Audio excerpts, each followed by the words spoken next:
Yeah, by the way, Harrods and Selfridges have had to reinvent themselves in the last 4 or 5 years because even them, at their level, they're experiencing issues and troubles because nothing's guaranteed. So for Whiteley, again, no disrespect, but like for them to assume that they can create this new like luxury hub is unfathomable, in my opinion. I just don't think it's gonna happen. The last incarnation of Whiteley's, right, was selling like shit sweets that was definitely a front for something, and maybe like a Boots, and that was it. Yeah, that was the. I remember. For me, yeah. that was that's the cusp of what you can achieve. There. Yeah, because we would always get offered on really short term lets everything down there, and we're like, but there's not really anything here. Yeah, who's going? Why? And not only that, you're commanding like crazy rents. I don't get it. I'm not understanding it. I don't think it's ever. I'm never going to get it. It's not destination retail for sure. There's no experience to be earned. If there was something based around experience or like brands doing like live pop-ups or whatever type of modern integration that brands would do, maybe. But Whiteley's is not going to be able to achieve that. So do you think that the next incarnation of successful retail outlets or businesses will have to have something else going with it? 100%. In the UK, especially, the UK right now, demand has softened across the luxury brands, the middle players, and even the value-driven brands. Because the point is, you can only do so much as the market, is willing to do. My pure belief is that rather than just go into a place to shop, because you can shop online now, if you want to experience the product, well, let me just be clear, because everyone throws the word experience out all the time. Experience, in my opinion, is like, kind of tasting and living and breathing what the brand represents to someone. Yeah. So, what flashy lights and gimmicks and novelties, that works because that doubles down the kind of values of your brand to a person so that they can experience it. It's Instagrammable, it's social media driven, all that. If you can't do that, if you can't even give them a coffee shop, because, a lot of these brands are doing coffee. Ralph Lauren is a perfect example. Seen it, yep. Ralph Lauren is killing. You see the queues outside the Bond Street store for coffee. Yeah. It's because they understand at their level, and they are the masters, in my opinion, of like adapting to like modern trends early on. If you can't hook people in to live your brand experience and have a moment where they're like, this is an incarnation of the brand, be it as a hot drink or a fan or whatever novelty it is, then you're going to be, your back's going to be against the wall because you're not going to be competitive enough. In my opinion, I think as well. I think someone like Aim Leon Dore. Yeah, right. Knocked it on the head, actually. Absolutely. I'm looking at it. I'm like, well, it's Instagrammable. Yeah. You go there. You see the people just taking the pictures of their cups outside the place. Yeah. They've got an aesthetic that that is just that brand. Mm-hmm. It's not. You can't mistake that with a Supreme. Yeah. Exactly. That's them. Yeah. So we've gone into this podcast. I take it already. Sorry. No, it's my fault. Good man. Sorry. Well, would you do us a favour? Would you be able to introduce yourself? Yeah, of course I can. Thank you. Okay. Well, my name's Jalil. I have been in the luxury and fashion brand strategy business for 23 years. Started my career way back in 2003. Today, I'm a chief commercial officer at a brand called All Kylie. And I'm here. I've been invited here to speak about my experiences. Much appreciated. Thanks for coming in and talking about them, because I'm really intrigued to dig into. Because I watch you on TikTok. Yes. And I'm like, for a minute or so, I'm like mesmerised about. Fuck me, this geezer knows what he's talking about. Everything I think a lot of the times I can't articulate very well, and you do a real good job of it. So, I mean, how did that start? Well, so a pal of mine who has been doing on TikTok now for a couple of years had been pleading with me for years, get on TikTok, you can just share what you know and all the rest of it. And I was hesitant because I was like, me in front of a camera and then, all the potential hate and comments. And I kind of talked myself out of it. And by October time last year, I can remember the exact date. My first post was 6th of October, 2025. I was like, let me just give it a shot. And at first, the first, I'd say 3 or 4 weeks of videos were absolute rubbish. They were like, I had the phone to my face and I was reading the teleprompter. And so you had my head like that in the corner and it was really ugly. But despite that, I started getting traction. I was all right, well, let me just relax a bit now. Because if I'm getting traction and the hate hasn't arrived yet, let me just be myself. So then I started taking my time. I started composing what I wanted to talk about rather than just doing the day, the kind of news of the day. And over the past couple of months, I'd say like last 6 months, I found like a kind of upswing in terms of not just kind comments like your own, but also people getting in touch and thanking me for things that I might have said that have helped them in their business journeys. Which is obviously, for me, that's like, filling up my cup full of a cup of tea, a warm cup of tea on a cold day. Yeah, it's quite nice. Because when I was looking at what you're saying, you talk about so many different aspects of the fashion industry. Yeah. It's not just, I'm talking about this brand, your own brand, the brand you work for. You're talking about every brand, and you're to go in depth about certain brands and why it's working at the moment, why it's not working, what might happen in the future. How did you get that tweak right? So the thing is, right, you would be one of the things I have a problem about in terms of like the world of content creation. This is not pointing fingers at anyone. It's so easy to just want to talk about the super luxury brands. Oh my God, look what Hermes is doing. Oh my God, look what Gucci's doing. And oftentimes the content creators, again, not a pick at them, right? But content creators predominantly in luxury and fashion aren't educating. What they're doing is that they're giving an opinion. I love this bag. Look how beautiful this bag is. Look at that leather. Whoa.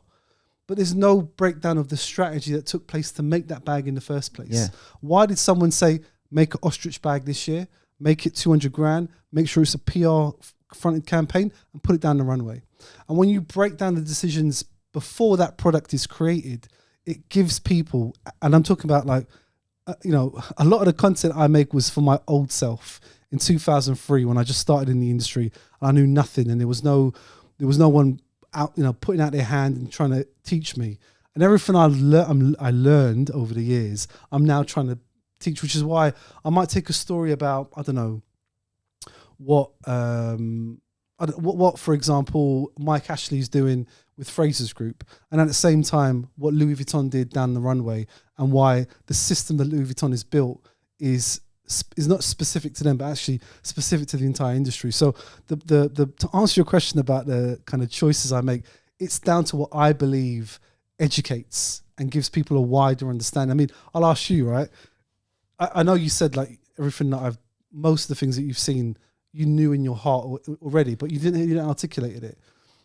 And I couldn't come on the camera and talk about it the way that you talk about it because you could. I'm sure you could. Well, the difference is, I think you've clearly been in the industry probably around about similar amount of time. Yeah, I reckon. Yeah. So we probably have had a lot of experiences ourselves, but I take it that you've come in from the corporate side of things, exactly, and you are able to understand it right the way back from the start. I can see it, but I can't understand it. So I'll give you an example. So I started, if you want me to start like the whole career journey, right? So I had originally wanted to get into the advertising industry. Okay. And in the summer of 2003, summer of 2002, I was sending an internship offer letter to like every ad agency in London.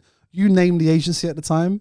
I reckon I sent around 100 posted cover letters and CVs, just begging for an internship. Got nothing.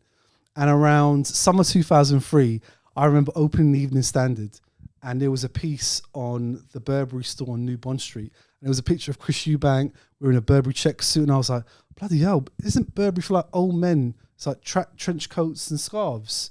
And I was like, right, whatever's happened to Burberry in that time since my mind knew them is obviously in the same principles as what advertising agencies would do to resuscitate businesses. So I sent a CV and cover letter to the HR department at Burberry, and I got an answer back via telephone call via this wonderful lady called Justine. I remember her name because that day changed my life. And she said to me, look, there's an internship going in our business development division. And I was like, I don't know what business development is, but I'm up for it. And the day I joined, I was an intern, so I was unpaid, and I had the great fortune of working with this senior vice president directly. And she was, with all the greatest respects, a real murderer. She made all the girls cry in the office. But for whatever reason, this woman was an absolute queen. Anytime I asked her a question about why, I was so interested in why things were happening. And so she kind of took me under her wing. Every time I asked why, she'd give me a good answer. And she was former Giorgio Armani, former Etro. So she was really seasoned professional. And I remember that summer I fell in love with fashion in a new way. Not like the garments that you're wearing, but the systems that are built to get that garment to you, to make you fall in love with it. So was it the business side of fashion? Oh, completely. That was what, because you beforehand you were a business degree graduate. Exactly. I did a business degree at Brunel University. Oh, in Uxbridge. Yeah, in Uxbridge. Nice. I had the great fortune of having a phenomenal bloody professor. I used to have a stall at Brunel University in Uxbridge on a Thursday. Really? It was in the foyer. You know, you go into your reception, the student reception, of course, and you walk through the doors, and your bar was directly opposite. You went through the glass panes. Yeah. I had the stall there every Thursday. I never failed to take more. My worst day ever was like 1,500 quid. Bloody hell. It was hell. between 1,500 quid and maybe $4,000. I used to sell Evisu jeans, Levi jeans. Yeah, that was it. That was the era. That was the. What was the other stuff? All of the brands that we get now, but all clearance. Yeah. It was you could make a killing there every week. Yeah. Brunel, it was a trek for me. Yeah, it was a trek for me as well. I took a bus every morning. It was like an hour and a half bus each way. It was miserable, like absolutely miserable in the wintertime. Yeah. Just whatever. But by the time I got to Burberry, you know, everything that I'd learned in Brunel Uni in terms of business, I wanted to understand, is it actually applicable? And what I was learning front row seat at Burberry was this like magical world of a business concept being applied in a fashion setting and then seeing the net results. And so for 6 years, I worked on the fragrance business, the watches business, and the sunglasses business. And those three were licensed categories, which were effectively Burberry giving its trademark and intellectual property to a specialist business to allow them to make it. And so, you know, implied trust, management of distribution, management of product development, management of marketing, all that kind of fell onto my lap. And so I was very, very fortunate to have the level of responsibility placed on me. At such a young age as well. Such a young age, but you know, I was still wet behind the ears. I remember in 2005, I got sent to Japan to do a business meeting, and I had never been to Japan before. I was 22 at the time, and I remember landing there in a room full of old Japanese men in suits staring at me, because obviously I was the Burberry representative, and I'd have a translator and I'd be talking, giving all this jazz, and her translation of what I said would probably take like 10 seconds. And I remember thinking, okay, this is a tough crowd. But it taught me so much, and it threw me into the deep end. I don't believe, and I hope I'm wrong, but I don't believe if you were to join a business like Burberry today, you'd be given as much responsibility as I did at the time, because it was a much smaller business. It was on its rise. It was the perfect time to be there. And I was there for 6.5 years. And the only reason I left was because I was given a once-in-a-lifetime opportunity to work at the London 2012 Olympics. Oh, okay. And obviously, you know, being a born and raised Londoner, I was like, I can't not do this. And so in 2009, I joined the Olympics. And that's where my experience took another level. So I'd learned about like protecting a brand, instigating legacy, making sure your products are designed in the right way, placed in the right place, and priced at the right price. But the Olympics, it forced me to do the entire 360, go to the market, negotiate with various potential partners, pick a partner based on a fixed set of principles, sign negotiate the contract rather, sign the contract, develop the product, market the product, get it launched. So was that merchandising? That was merchandising, okay, exactly. Right. And so for me, that was like the next logical step I needed to learn, because as I said, you know, mastering brand management could take an entire career. 6.5 years at Burberry was a good start, but then being able to kind of take the responsibility of being a true business manager was what I needed. Right. And they were like 3.5 years of some of like the best. So when did you I'm presuming that you went like 3 years beforehand, before 2012. Yeah. So I joined in September 2009, and it was at that point. So the Boston Consulting Group had put together a strategy for the London 2012 organising committee of what they believed could potentially be, you know, the merchandising target from a financial perspective. And they'd broken it down to some targets. And that document was given to me, and they said, off to the races. And so I had to start, you know, taking to first of all, that was my first true touch point with a business like Boston Consulting Group. So I learned loads just to hearing them talk about their methods. Did you have to have was that did they give you the responsibility and then said run with it, or did you have to go back weekly and show them what you're doing? No, so I would go back probably like every month. I'd give updates to like the senior director about what I was working on, because we knew the openings.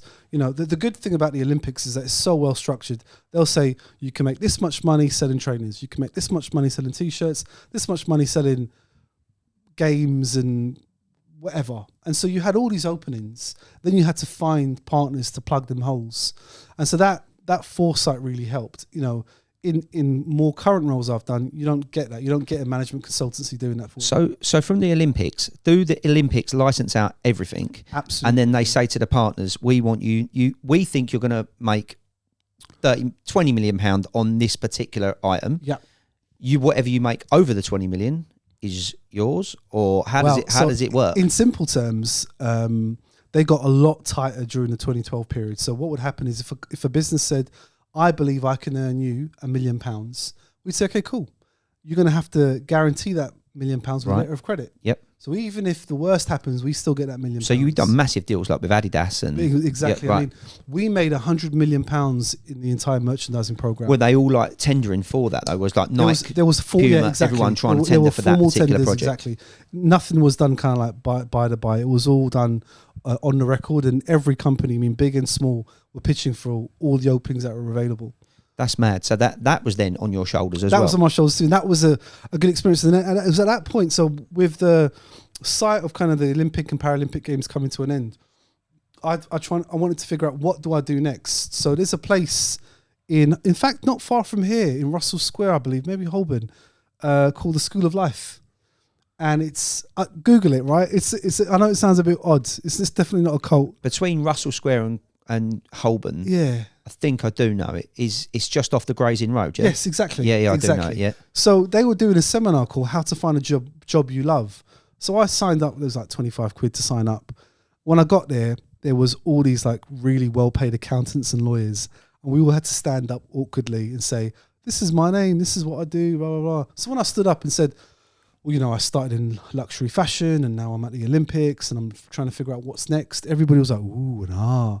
And I think being in a room full of people that were earning like 10 times my salary at that time, doing the oohs and ahs, reinforced to me that actually on paper what I'm doing is quite interesting, even though I'm not earning what I think I should be earning, And so what I took away from that was this idea I had of, the next step has to be spring up, when actually sometimes you kind of have to go zigzag. And so I decided, all right, I'll tell you what I'm doing. I want to work for a smaller company, because I've worked for a big luxury house.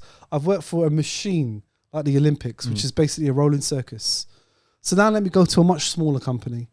And so I contacted a tailor on Savile Row called Oswald Boateng.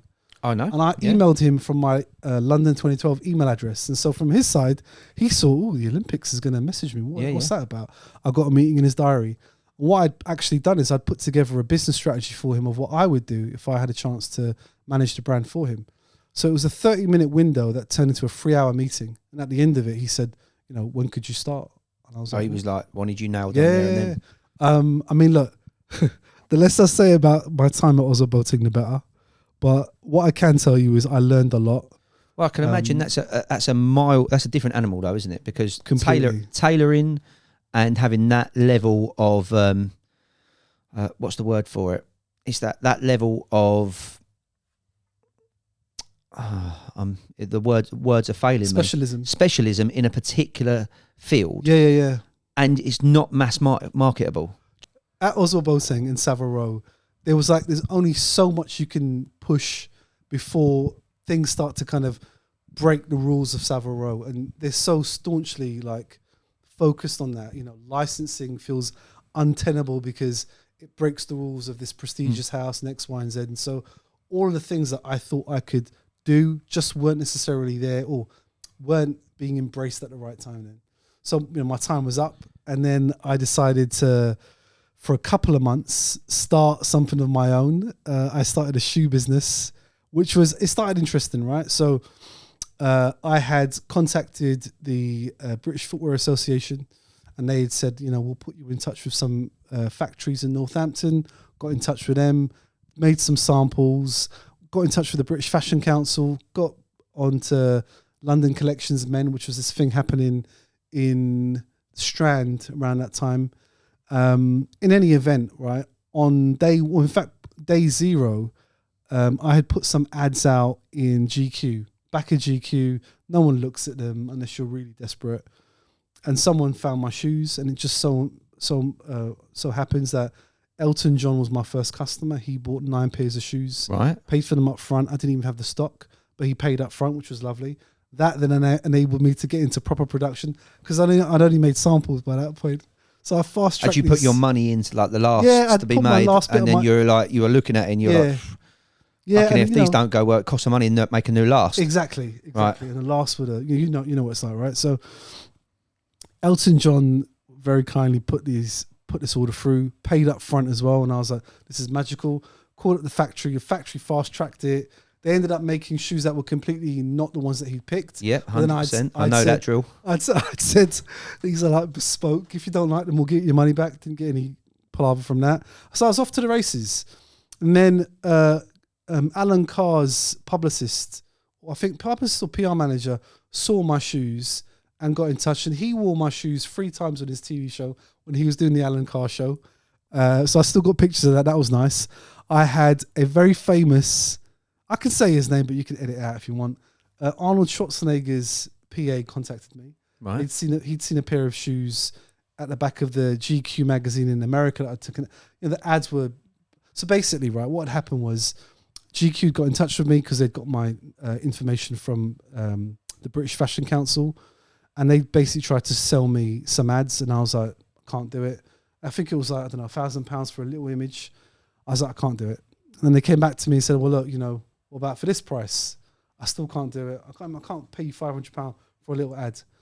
And then they came back to me one final time and said, look, someone's cancelled. We'll give it to you for, I can't remember the exact number. It might have been like £100. I said, I'll tell you what, if you give it to me for 12 months for that price, I'll pay you all it up front.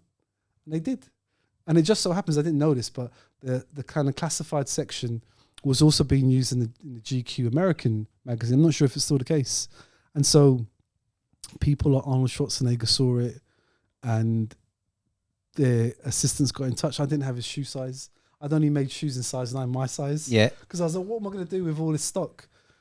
So I lost a lot of potential sales, but I made some, like I said, not everyone can say Elton John was their first customer. No, Alan Carr wore it on TV, but I learned so much about failure because it was a massive failure.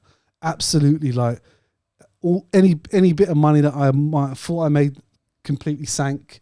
I was in so much debt, and I had lots of shoes stocked up. How many pairs did you? Because when you make shoes, you minimums, right? Minimum orders, so yeah. I want to say probably like 120 pairs of shoes in random colors. We're talking like yellow leather, pink suede, like not sellable shoes. Why were they so many colors? Did the factory say to you? No, because I had a vision, right? So remember, by this point, So 2013, I was 30 years old, but didn't know my ass from my elbow, frankly. And I thought, being in this industry this much time, I know what I'm doing. Of course I know what I'm doing. What are you talking about? And so I think it was important to be humbled. And I learned so much about the intricacies of failure because I failed in so many points. And, looking back now, I get embarrassed because I'm like, what was I thinking? But I think sometimes you have to experience embarrassing, semi-public failure to really then understand. It's why, in fact, when I'm on TikTok and I'm doing my videos, anytime a founder gets in touch, the first thing I urge them to do is, please don't buy stock yet. Like, build your business, build your plan, think about how you're going to do everything, but do not put a big old payment down on stock that you haven't even got an audience for. Yeah.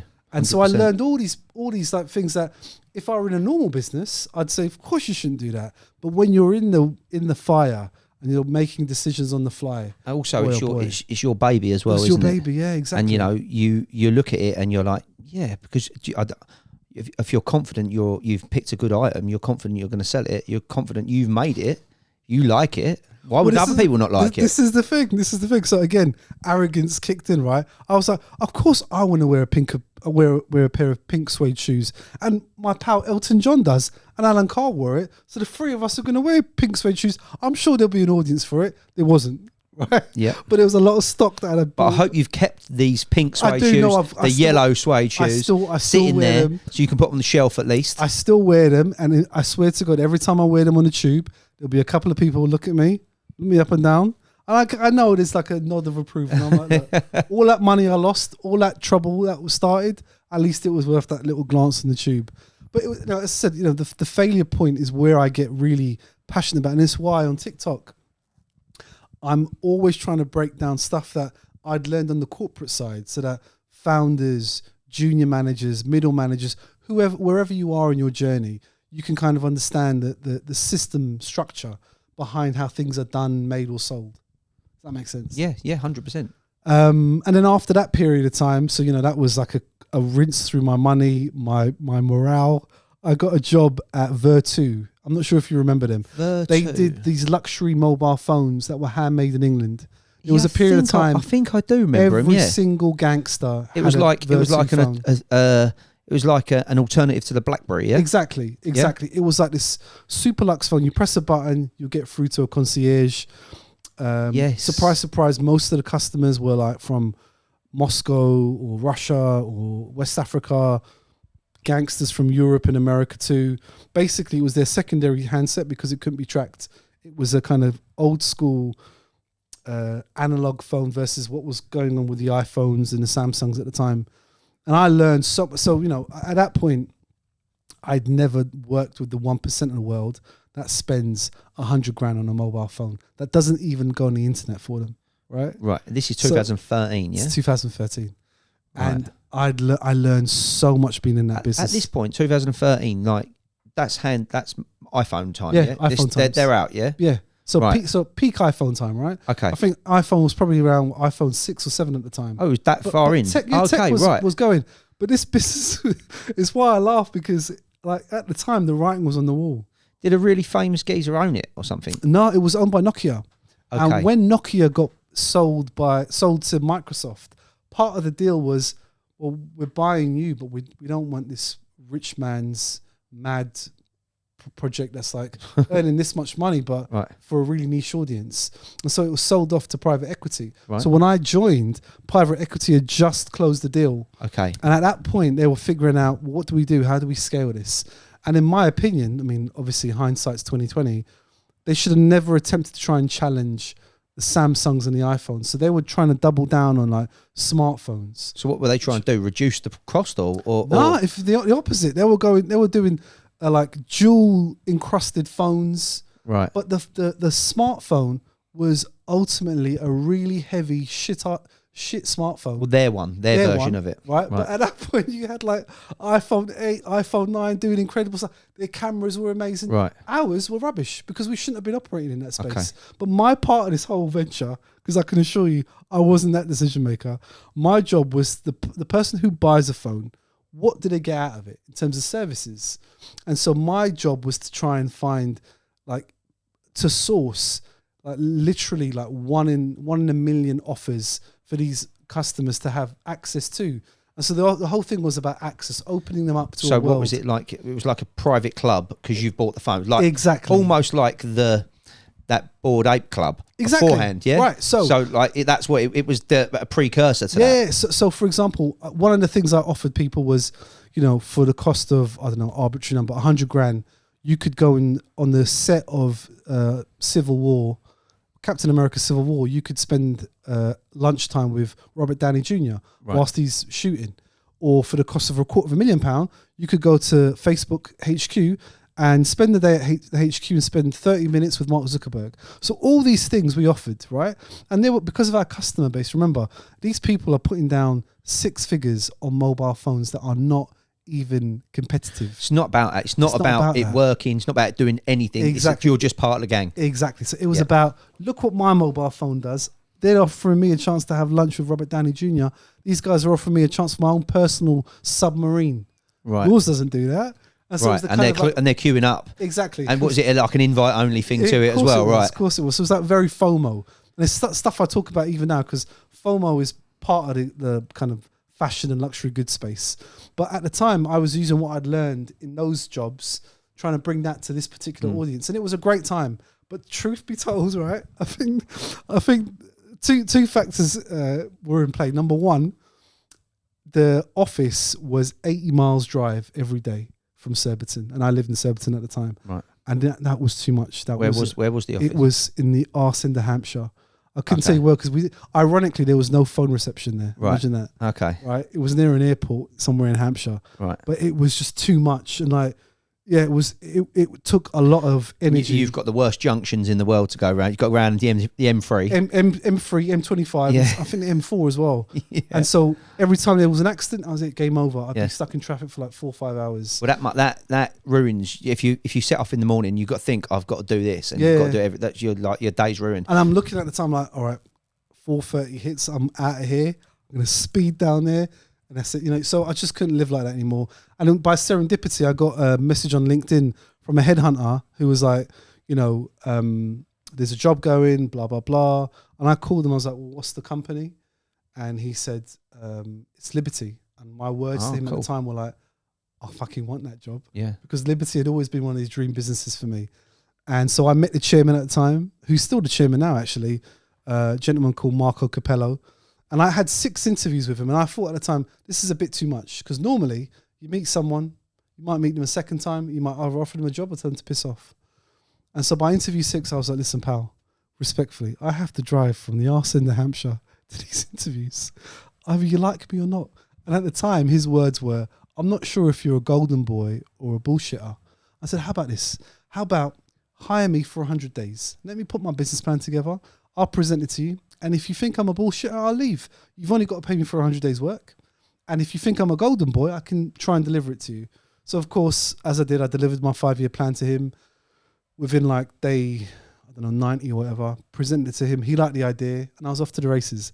And I spent 6.5 years of just the best time of my career at Liberty. I'd still be there, to be honest, but you know, there was a kind of a glass ceiling I hit. I did some phenomenal projects. My job at Liberty, to be crystal clear, was instigating a brand partnership space. So prior to me, they had done like one-off deals with Acne Studios using a print, but they had never codified the business, the archive of prints, and turned it into a proper business. So what was it, like collabs with different brands all the time in store? Like, but not just in store. So this was online this was the misnomer, well. Yeah, because in store is what they'd done. And I'm like, yeah, but that's the limit. Like you're forcing it for someone to be physically present. And even online, you're forcing them to like experience our brand. What about if we did it on their terms?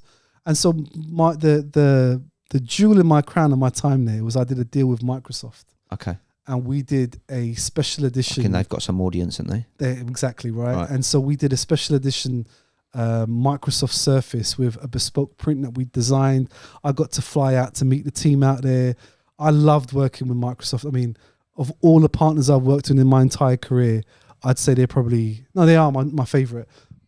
Why? Because they looked after you? No, not even. You know, they were just really decent people. Right. You know what's ironic is you think about a business that's that size and you think, oh, cutthroat, X, Y, and Z. You do, don't you? They were absolutely salt of the earth. Really? God, I had a great time. I went to a baseball game with them.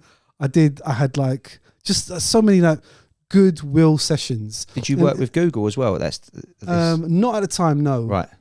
Are they dissimilar? Are they similar with each other? Like, similar ethos? Well, they're kind of like, you know, my friends of mine who work there, they talk about it being very like tough, but they also treat you well. And I think them treating you well reinforces their allowance to treat you, to kind of have a kind of like rough view. Sorry, on I cut you off with no, don't worry. But like with Microsoft, that was for me like the jewel in the crown. I remember after that product launched, I was like, what am I going to do here now? Because I've taken us to the most uncomfortable space. We went to tech. We went to Microsoft to do a laptop with Liberty. Like anything else I do now, I'll be playing the hits. Was that enormous though? It was for me. Financially, yes, it was a big deal. Obviously, you know, Liberty's an ant compared to the size of Microsoft, just pure financials. But did Microsoft want the kudos of working with Liberty? Yeah, of course they did. Well, no. Does it work both ways? It works both ways. So remember, like a collaboration, an honest collaboration is a business knowing where it plays and where it doesn't play. And in the case of Microsoft, they were humble enough to know, you know, artistic integrity isn't our jazz. Our jazz is fantastic tech that can change the world. And our vibe is not, well, Liberty's vibe was not tech. It was bloody marvelous human designed prints, right? And color and all the rest of it. And so when I sold the idea to them, it was like, look, let me work with you guys to bring our prints into your era. It was, you know, how could it look and how could it be applied? And they'd never been done before. No one had applied like prints to, you know, the outside of a laptop and all the rest of it. And if it had been done, it was a gimmick.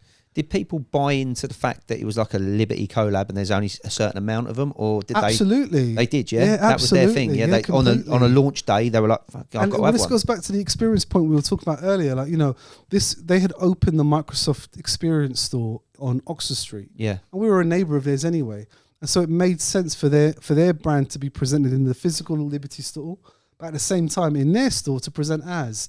Now, naturally, our customer would be probably more surprised to see them in our space because Liberty's a very different type of store. It's not like a John Lewis, is it? Nah, and on the day you're not selling the tech. Exactly, the you're not selling the tech. You're selling the emotion behind it. You're selling like the principles of design and all the rest of it. And on the day of launch, there was a guy that had flown over from Switzerland, and he was the front of the queue, and I couldn't believe it. I was like, "What made you come here?" And he's like, "Well, I've just been counting down the idea of having a, you know, limited edition Microsoft laptop designed by you guys." I just couldn't believe it. It was like a real, like what it was stuck in my head. Seeing it through to the end was a dream come true, and working with the likes of Microsoft. And so by that point, I was like, where else can I go? And again, another headhunter serendipitously got in touch, and they said, "What do you think about Richemont?" And I'm like, "What do you think I think about Richemont?" And they were like, "Well, they're working on a brand new top secret brand concept that they might be launching. Would you be interested in ideating on it and potentially?"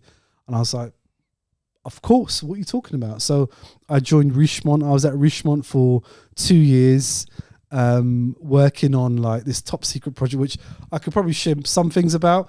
It was an online concept, which when I first joined the business, there were a couple of like amber flags. So where are Richemont from? Richemont is the group that owns brands like Cartier, Van Cleef, Dunhill, Vacheron Constantin, you name it. Like, it's a business that was formed originally by a South African billionaire, a gentleman called Johan Rupert, who started to consolidate these brands that were kind of respected for a time and then started falling into not disrepair, but are kind of fallen by the wayside. So he picked up Cartier and Van Cleef and very quickly turned this into a cohort of brands, owns brands like Alaya, Dunhill.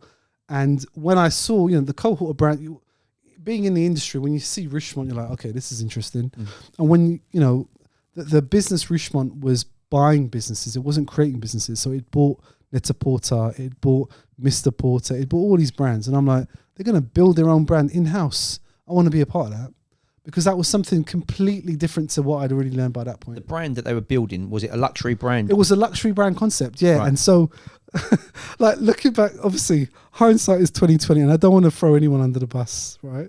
But there was a few warning signs at the time, and I remember thinking, you know, first of all, there was a lot of micromanagement, and the business had hired exceptional professionals.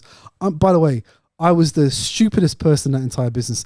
The amount of like world-class talent that they'd hired that I was sitting amongst was remarkable. I'll never be in a room with such high-grade talent. I was definitely like the peasant in that room. But despite everyone's specialisms, there was still a style of mismanagement at play, which was like a kind of a failure to allow people to do what they were good at. So this kind of micromanagement pervaded throughout my time there. And in fact, the only reason I left was it was serendipity. I'd got unwell around February 2024. I got diagnosed with a brain tumor, and I had a short amount of time to have surgery because the size of the tumor was big and I would have lost my vision and blah, blah, blah. And so by the time I was recovering, I had to kind of sit like this for a couple of weeks. And so my phone went off, and I remember picking it up. Hello? And it was a headhunter, and they told me, look, there's a job going at the moment with not a luxury brand, a business called Orla Kylie that had its moment in the 90s, had its moment in the early 2000s, and it's kind of like now a much smaller business with big dreams. And they were looking for a chief commercial officer with my experience. And I was like, look, sometimes having your brain operated on gives you a bit of clarity. I could imagine. And I was thinking, you know what? Being in a big machine isn't all it's cracked up to Was there a lot of pressure on your head at Richemont? Actually, ironically, no. Do you know what it was? Because it's such a big group, and because, again, you know, phenomenal businesses with phenomenal managers and all the rest of it, you're a small ant.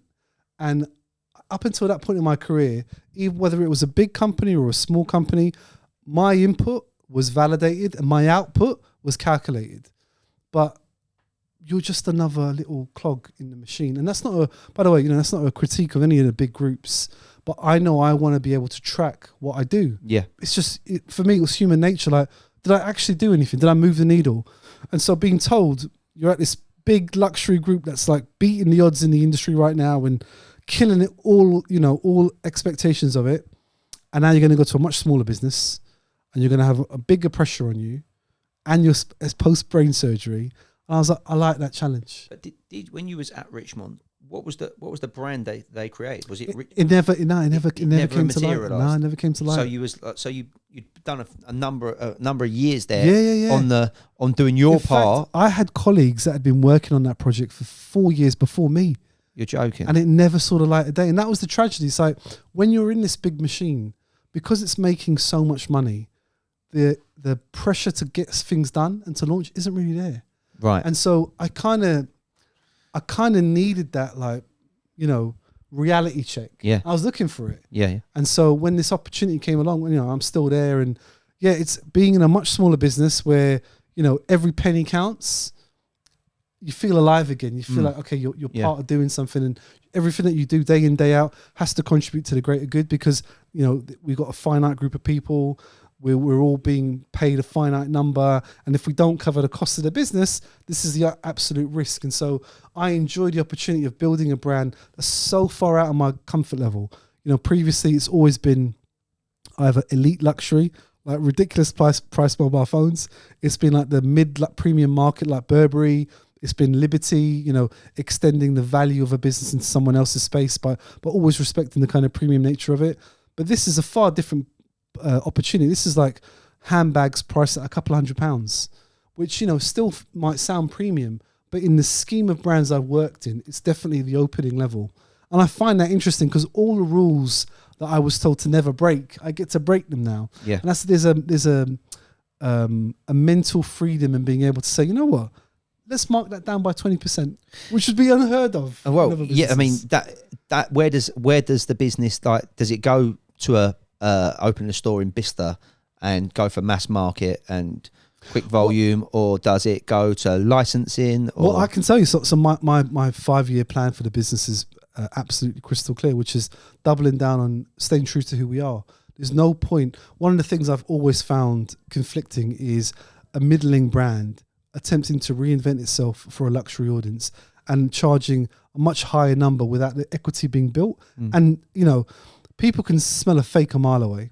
And so I was like, look, no, if people who are buying our bags at 200 quid are doing it, let's give them more to buy into. Let's give them the world to buy into. So to your point, where am I going next? I'm opening up the entire lifestyle. So my bet is that the Yola Kylie brand, the Yola Kylie aesthetic can play in the world of kitchens and living rooms and all the rest of the home. Can we play in fashion? Well, it's a very difficult competitive space. Trying to be in fashion now, I mean, I wouldn't say it's a fool's errand, but it's highly competitive. If you've not played in there in a long time and you've not got the validation there, I'd urge caution. And so my plan is to, as you alluded to, doubling down in licensing, getting great partners to unlock the value. And one of the things that I'd learned at my time at Liberty was this importance of an archive. So back at Liberty, I was pressing the point around, you know, we've got 65,000 prints in our archive and rah, rah, rah. When I joined here, I said, what's your archive? They're like, what are you talking about? We've got like old computers from people back in the day. I was like, right. So I hired an archivist from my time at Richemont. I said to her, this is your job, make it work. And she's only been in the job now 4 months, and she's already found and codified 9,100 prints. Right. So by the time her job is done, I reckon we've got around 25,000 prints. And all that means is that's 25,000 opportunities to commercialize the brand and to make like true, long-lasting, sustainable revenue from it. So my play is international licensing to protect the bottom line of the business, to expand e-commerce because that's our own customers, but in intelligent ways. So later this year, we'll be launching a made-to-measure program where customers can get made-to-measure blinds and curtains done via our website, and that'll be a first. And so all these kind of like plugins to make our .com feel like the flagship that you're talking about. Yeah. I'm not saying physical retail is dead, but unless you've got deep pockets, it's difficult, isn't it? It's very difficult. It's a real difficult game at the moment. I think where we are at the moment is that you have to, and it sounds a bit wrong to tell someone who's been in the business for a long period of time. I take it the guys who own All of Kylie have been in it forever. This is their baby, yeah. But you know, you have to move with the times, and you really are going to be left behind quite quickly if you're not changing what you're doing exactly massively. And I don't know their business, but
So what's that bag that literally is the best-selling bag that's ever been made?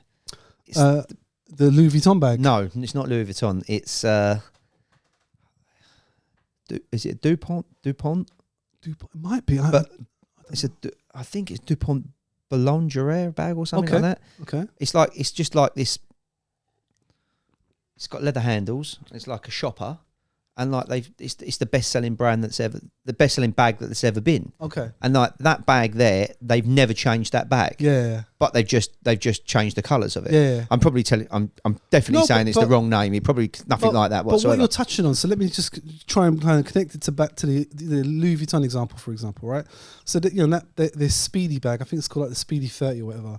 In 1994, that bag looks exactly the same as the bag today. Right. What they do though, from a marketing and promotional perspective, is on the runway, someone like Pharrell Williams will bring that bag down in new fabrications or new colorways. Yeah. But the construction, the shape of the bag remains the same. Yeah. And the lesson behind that, the system behind that, is that you've got to know what your icons are, but you've got to reinvent your icons every year or every season. Yeah.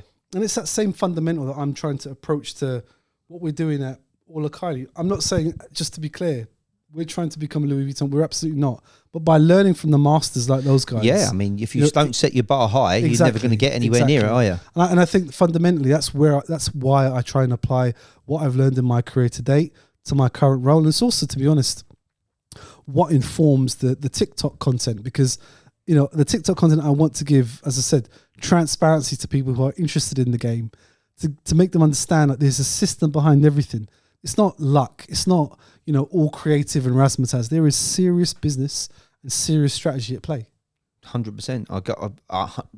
The trouble is, you can get lost in the weeds, can't you? Yeah. When you're looking at something and thinking, I kind of get it, but I don't know why. Well, do you know what? But that's why they're strategists. Yeah, we touched on this before, right? So if you go on most of the content today on any of the social media channels, a lot of the time it's someone with a microphone giving you their personalized account of why this product is sexier than that product, or why this brand is better than that brand. But it's all personalized. And what many don't do, in fact, I'd say nearly all of them don't do, they don't break down the strategy and the decisions that were made before that product was even created.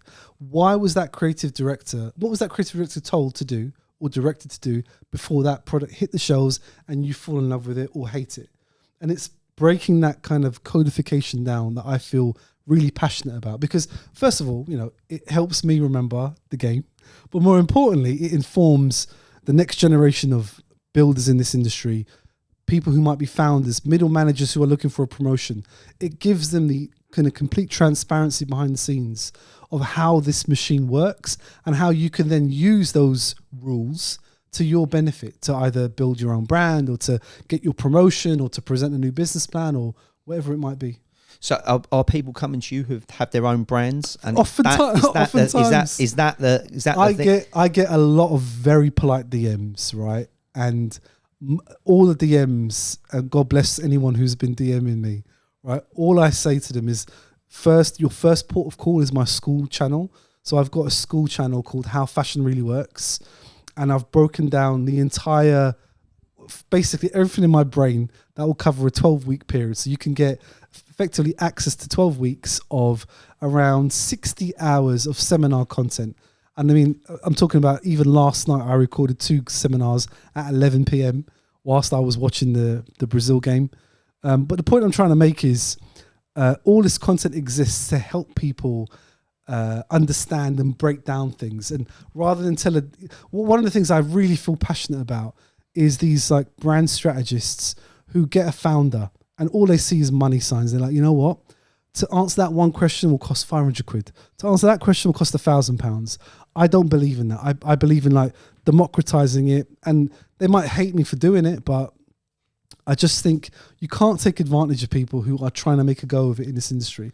Yeah. And it, you know, whether they like it or not, I actually don't care.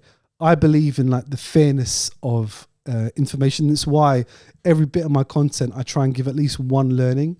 And I'd hope you'd agree that the TikTok content gives something. Yeah, I think it's something that's refreshing that you don't see it on in TikTok. You can do doom scrolling, and you sit there forever just watching stuff, go wrong. I like what you're doing, because what you're doing is giving someone who's interested in the industry. It might not really be, maybe it's not me personally, but there's lots of young kids out there who love fashion. They're in it. That's their thing, and they will a lot of the time they'll wonder why things happen, wonder what these brands are doing. That to me, I'm into football, but these kids are into fashion. Like that's their thing. And I think what you're showing them something behind the scenes of how fashion really works. You know what I get sick in the stomach about is when I see the amount of debt like young people in particular are getting into because they believe they've got to play this game to get into the game of fashion. When truly all you've got to understand, I say all like it's easy, understand the system and either apply it yourself or get stuck in the game by trying to get an internship or shadow someone or whatever. But this idea of getting into like 60 grand's worth of debt with no guarantee of a job, potentially being in like a lifetime full of debt, and then hoping and praying someone gives you an opportunity. If you could get a job, it'll be on like the lowest wage that you're going to, because to start off with, pretty low down in fashion in the fashion industry, don't get paid a lot of money. I mean, I was earning my first job in 2003. I was earning such poor money. Right? I reckon no. In fact, I'm sure someone working in shipping part time was earning more than me. Like it was bad. And this is the point. It's like I knew nothing and I was learning, but the tools that I try to impart, and it's not just me, by the way. There's loads of other people who are imparting knowledge. But the more knowledge you can pick up, that's your value. So when you know something and how it works credibly, you can either apply it yourself or you can apply for an entry-level job, wow them with your experience, what you know, and get that going. But there's another means of just getting stuck in a 4-year cycle of university and hoping and praying it might work out or it might not. What you're talking about is, say one of the guys, because we get a lot of brands coming into us and saying, can you stock us? Yeah. And sometimes, like a lot of the time, they won't fit with what we're doing. Yeah. But they need to have a bit of knowledge about, and you're not going to get that knowledge going to university or asking. No. You need someone who has done that, has worked for that, and will tell you what you're going right, what you're going wrong, or looking over your project, and you yourself will learn from what you're selling them. You know, one of the most interesting things I learned doing this TikTok is I got probably like, I don't know, one of the first few months, I probably got 10 DMs with the exact same question. I'm a founder. How do I price? And I was like, how are you pricing? I don't know. I'm just like, I'm pricing it like double what it's costed me. I'm like, right, what is the system to it? And then that inspired me to start making these seminars that I started pre-recording. So, you know, all this content that I'm making and I continue to make is supposed to empower them. So when they come to someone like you, they already know what margins are. Yeah, how margins. I mean, we've had to educate some brands on it who are brands who are doing, you know, 200-300 grand a year actual sales. When they want to go in to start wholesaling their product, they don't know how to price it. But they don't. But why would they know how to price it? Exactly. They know how much they retail the product for, and they must look at it and think, we've got great margin here. But when you want to wholesale it to people, sometimes I've even said to them, why do you want to wholesale it? Well, in fact, you know what? What are you getting out of that? I'd go a step beyond. So let's assume that person or business or whatever went through the fashion school or fashion university system. There's a lot to be explained from their perspective. Like, what are they teaching people? I mean, I understand garment construction and all the science behind that. But if you are inferring that people who are going to come to your university and are going to make an opportunity for themselves long term, your obligation as an institution is to teach them how to price. It's to teach them how to source properly, to negotiate. None of these skills are taught. I mean, as I said, I'm only going by the conversations I have with the founders that get in touch with me. And a lot of the times they're like, well, you know, I went through the school system. I studied at this university, but I don't know how this works. And I'm like, right, leave that with me. I'll do a video on this for you. So these universities, and I'm not trying to throw anyone under the bus, but there is a big gap in what they're teaching and what actually applies to the real world. Well, a lot of the people who are teaching it have never worked in the real world. They've gone straight into teaching. Also, like, again, I'm not finger pointing, but I'd love to know, you know, especially if you're teaching, for example, I don't know, a seminar at university about the true business side of fashion. Have you done it? Have you been in the weeds? Have you been stuck, you know, in a business with X, Y, or Z? And if you haven't been, then you're only teaching theory. And theory only goes so far. To be honest with you, right, when we first met an hour or so ago, everything that you've lived, you could go and start an entire university course with what you've done. Unfortunately, I'm not as articulate as you. Well, so I wouldn't be able to do it. But what I like what you're doing is at least like you are. There's something tangible there for you to be able to talk about and tell people about and help them with. Whereas I'm convinced of it because when I was at university, I didn't finish university to start off with, but I did go to LCF. And I was shown how to manufacture product. I weren't really going in my ears. I was more interested in is how I'm going to sell the product. Yeah. I was never going to get shown that. So I done my first year at in Epsom. It was Surrey Institute. Yeah. And again, not one little bit of. I take it you need to do a different course to be able to know the business side and the marketing side of the fashion industry, which I wasn't getting done. But I was never, the two weren't joined. Yeah. And if you're like, you know, you're going to be 20, 21 or 19 when you start university and you don't know what part of fashion you could be 3 years into it, realize this actually ain't for me and start again. And then and you're in trouble because you don't know the other side of it. So, I mean, I think there's legs in what you're doing. I reckon there's an obligation, frankly. You know, today, like we keep talking about, and I'm sorry to keep repeating the point, but why should a young person in their late teens and early 20s be put into like 5-figure debt because they think they might know what they want for the rest of their life?